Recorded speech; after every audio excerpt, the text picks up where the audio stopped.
Hello, my name is Tariq Sphere, and this is the COVID-19 Sentiment Analysis Group's video.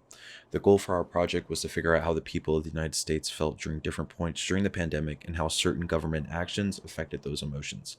By looking at these emotions, I can help us outline the effects of certain decisions made by the government, which could help us be better prepared as a nation if another tragedy like COVID-19 were to ever happen again. Hello, my name is Callie. I'm going to be talking about what was needed to be done to complete our Capstone project. The premise of our COVID-19 sentiment project was to create a website that demonstrates how individuals felt in regards to different rules and mandates that were enforced over the course of the pandemic.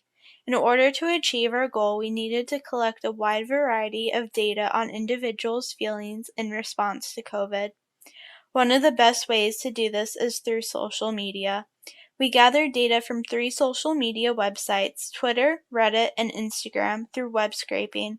We then used natural language processing in order to measure sentiment based on users' posts about COVID. Our aim is to present these findings in a clear and concise way through visual representations and analysis. During the data collection phase, everyone had their own successes and challenges which led to success. If you would like to know more about how we got our data, please visit our site. Hello, my name is Dwayne Barraza, and I will be covering the results portion of our Capstone project. As you scroll through our Twitter, Reddit, and Instagram tabs, you'll see a lot of them have a lot of the same data and graphs. As we scroll down here, we see the sentiment, the average compound sentiment versus date graph. We have the negative sentiment versus date graph and the positive sentiment versus rate graph.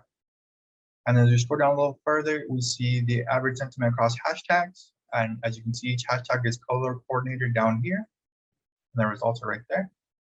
And we also have a graph based on emotions, where you see emotions such as trust, anger, and fear. And lastly, here we have our word cloud, where it shows some of the most used phrases and words that we've had from our data. Then we go to the analysis tab, where we made some analysis based on the decisions made by the government during the pandemic, such as a travel ban, national emergency and stimulus. We found this data by searching through our data based on the date that the decision was made by the government. Here you can see our summary statistics of our data, where it has the name of each decision made, followed by the amount of posts for each decision that we gathered, the max and medium score, the average and standard deviation. Here we have a graph representing that data, where all the green dots are the averages and they're positive, and then the yellow ones are all neutral. If we had negative ones, they would be red, but surprisingly, no negative based on the averages for each decision. We also ran a Kruskal-Wallis test to see if there was any significant difference between each decision made. And as you can see by this very small p-value, we did.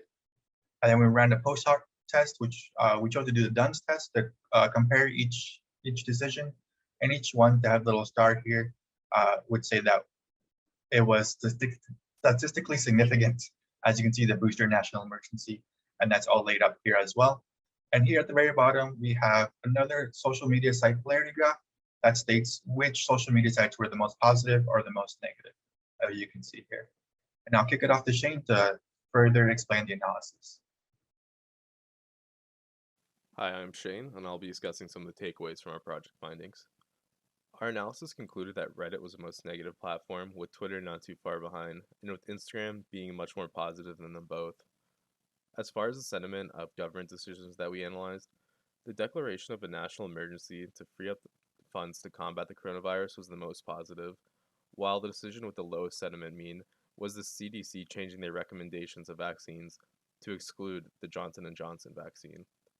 More details of our analysis can be found at our website, and we thank you for watching our video.